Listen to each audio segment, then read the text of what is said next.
अगर कोई आपको नीचा दिखाना चाहता है तो इसका मतलब है कि आप उससे पहले से ही ऊपर हो। जिंदगी जीने के लिए मिली है, इससे लोग क्या सोचेंगे यह सोचने में बर्बाद मत करो। किसी के बुरे वक्त में उसका हाथ पकड़ो, सहारा दो, उसे हिम्मत दो, क्योंकि बुरा वक्त थोड़े समय में चला जाएगा लेकिन वह आपको दुआ जिंदगी भर देता रहेगा। मनुष्य सुबह से शाम तक काम करके उतना नहीं थकता जितना चिंता और क्रोध के एक क्षण में थक जाता है। संबंध परमात्मा से अच्छे बना लो तो तुम्हें किसी की जरूरत नहीं पड़ेगी, तुम खुद सबकी जरूरत बन जाओगे। सलाह देने तो हजारों आते हैं लेकिन जब साथ देने की बारी आती है तो केवल भगवान आते हैं। जीतने के बाद तो सारी दुनिया गले लगाती है, क्योंकि जो आज आपके साथ है वह कल आपके खिलाफ हो सकते हैं। बिना मतलब के कोई आपकी इज्जत नहीं करेगा, लेकिन खुद को इतना काबिल बनाओ कि लोग बिना मतलब के भी आपका इज्जत करें। भगवान कहते हैं सोने से पहले तुम सबको माफ कर दिया करो और तुम्हारे जागने से पहले मैं तुम्हें माफ कर दूंगा। भगवान ऑक्सीजन की तरह है जिन्हें आप देख नहीं सकते, लेकिन उसके बिना आप रह भी नहीं सकते। कोई और तुम्हारी मदद नहीं कर सकता, अपनी मदद स्वयं करो। आप खुद के सबसे अच्छे मित्र हैं और सबसे बड़े दुश्मन भी। इंसान तब समझदार नहीं होता जब वह बड़ी बातें करने लगे, बल्कि समझदार तब होता है जब वो छोटी छोटी बातों को समझने लगे। आप किस समय सही थे इसे कोई याद नहीं रखता, लेकिन आप किस समय गलत थे ये सब याद रखते हैं। सब दुख दूर होने के बाद ही मन प्रसन्न होगा, यह आपका भ्रम है। मन प्रसन्न रखो, सब दुख दूर हो जाएंगे, ये हकीकत है। किसी भी व्यक्ति की कोई भी बात बुरी लगे तो दो तरह से सोचो। यदि व्यक्ति महत्वपूर्ण है तो भूल जाओ, और बात महत्वपूर्ण है तो व्यक्ति को भूल जाओ। रिश्तों का संबंध सिर्फ रक्त से नहीं होता, जो मुसीबत में हाथ थाम ले उससे बड़ा कोई रिश्ता नहीं होता। भगवान कहते हैं तुम सब कुछ मुझे सौंप दो, सारा दर्द परेशानी, और बिल्कुल हल्के होकर मुझे याद करो। धीरे धीरे तुम्हारा जीवन बदल जाएगा। हर रोज रात को सोने से पहले भगवान को अपनी पूरी दिनचर्या बता के सोएं। अगर आपके द्वारा किसी का दिल दुखा है तो मन ही मन उससे माफी मांगे। अगर आपका किसी ने दिल दुखाया है तो उसे माफ करके सारी चिंताएं भगवान को सौंप कर सो जाए। यकीन मानिए इससे आपकी जिंदगी खुशनुमा बन जाएगी। क्रोध बोला हुआ एक शब्द इतना जहरीला हो सकता है कि आपकी 1000 प्यारी बातों को 1 मिनट में नष्ट कर सकता है। सबको हंसाना लेकिन किसी पर भी हंसना मत। सबके दुख बांटना लेकिन किसी को दुखी मत करना। सबकी राह में दीप जलाना लेकिन किसी का दिल जलाना मत। यही जीवन की रीत है, जैसा बोओगे वैसा ही पाओगे। दुआएं और प्रार्थनाएं असंभव को भी संभव बना देती है। ईश्वर को ना हमारे तन की जरूरत है ना धन की, उसको तो बस पवित्र मन की जरूरत है। इसलिए वो हमें कुछ भी छोड़ने के लिए नहीं कहता, बस कहता है बच्चे मन से विकार छोड़ो, गंदे विचार छोड़ो। जो आने वाला है वो हमेशा गुजरे हुए कल से बेहतर होगा। यही एक सोच आपके जीवन में कभी निराशा नहीं होने देगी।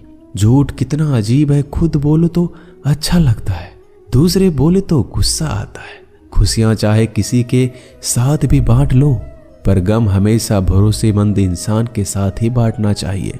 जीवन में समय चाहे जैसा हो, परिवार के साथ रहो तो सुख बढ़ जाता है, दुख हो तो बढ़ जाता है। सच्चा मित्र वही है जो उस समय में भी आपके साथ खड़ा हो जब सारी दुनिया आपके खिलाफ हो। आपके पास जितना भी है उसके लिए बार बार दिल से धन्यवाद कहें, हर वक्त कहें। यकीन मानिए जितना भी है वो जल्दी कई गुना हो जाएगा। प्रार्थनाएं और ध्यान इंसान के लिए बहुत जरूरी है, क्योंकि प्रार्थना में भगवान आपकी बात सुनते हैं और ध्यान में आप भगवान की बात सुनते हैं। श्री कृष्ण से कितना कुछ छूटा, पहले माँ छूटी, फिर पिता छूटे, फिर जो नंद किशोर मिले वो भी छूटे, संग साथी छूटे, राधा भी छूटी, गोकुल छूटा, फिर मथुरा छूटा। श्री कृष्ण से जीवन भर कुछ न कुछ छूटता ही रहा। नहीं छूटा तो वो था देवत्व, मुस्कान और सकारात्मकता। श्री कृष्ण दुखी नहीं, उत्सव के प्रतीक है। सब कुछ छूटने पर भी कैसे खुश रहा जा सकता है, ये श्री कृष्ण से अच्छा कोई नहीं सिखा सकता। इसलिए हमेशा खुश रहें, सदा मुस्कुराते रहें। जीतने का मजा भी तभी आएगा जब लोग आपके हार का इंतजार करेंगे। गीता में लिखा है, यदि कोई आपको अच्छा लगता है तो अच्छा वो नहीं, अच्छे आप हैं, क्योंकि उसमें अच्छाई देखने वाली नजर आपके पास है। अपनी पीड़ा के लिए संसार को दोष मत दो, अपने मन को समझाओ। तुम्हारे मन का परिवर्तन ही तुम्हारे दुखों का अंत है। सोच और नीयत अच्छी रखिए, फिर आपके कष्ट प्रभु स्वयं दूर कर देंगे। याद रखना, भगवान से कभी उम्मीद छोड़ना नहीं और दुनिया वालों से कभी उम्मीद रखना नहीं। सुख दुख एक सिक्के के दो पहलू है। जहां सुख होगा वहां दुख भी होगा, जहां दुख होगा वहां सुख भी होगा। इसलिए सुख दुख के बारे में बिना सोचे निरंतर अपने लक्ष्य को प्राप्त करने के लिए प्रयास करते रहना चाहिए। एक बात हमेशा याद रखना, किसी के सामने गिड़गिड़ाने से ना मोहब्बत मिलती है ना इज्जत। इसलिए अपने स्वाभिमान को जिंदा रखो। कोई अगर आपकी किस्मत में होगा तो आपके पास खुद ही चलकर आएगा। दूसरों को हराने का मौका मत दो, बस खुद को आगे ले जाने की जिद पालो। कभी हार ना मानने की आदत ही एक दिन जीतने की आदत बन जाती है। सिर्फ दो चीजें मनुष्य के भाग्य का निर्माण करती है। पहला, स्वभाव। अगर आपके स्वभाव में अच्छाई, विनम्रता और गुण है तो आपका भाग्य चमकेगा। अगर आपका स्वभाव क्रोधी है, आलसी है, तो आपका भाग्य बिगड़ना अनिवार्य है। इसलिए अपने स्वभाव को मधुर और आकर्षित बनाइए। दूसरा, आपकी वाणी।